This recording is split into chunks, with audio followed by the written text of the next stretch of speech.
تو رسولوں کا بنیادی فنکشن یہی ہے، تبشیر اور انذار، مبشرین و منذرین۔ کس لیے؟ لِأَلَّا یکونا، تاکہ نہ رہ جائے، للناس، لوگوں کے پاس، لوگوں کے حق میں، علی اللہ، اللہ کے مقابلے میں، یعنی اللہ کی حجت، اللہ کے محاسبے کے مقابلے میں، حجت، کوئی حجت، کوئی عذر، کوئی بہانہ باقی نہ رہے بعد الرسل، رسولوں کے آنے کے بعد۔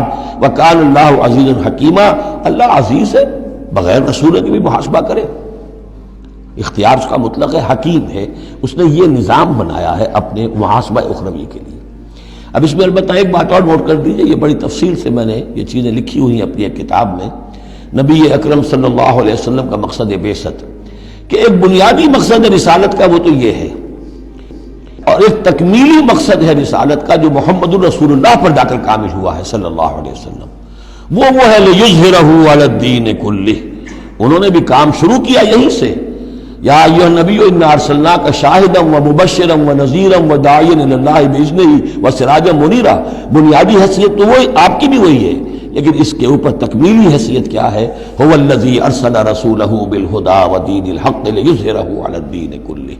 یہ آپ کی امتیازی شان ہے۔ صدق اللہ العظیم۔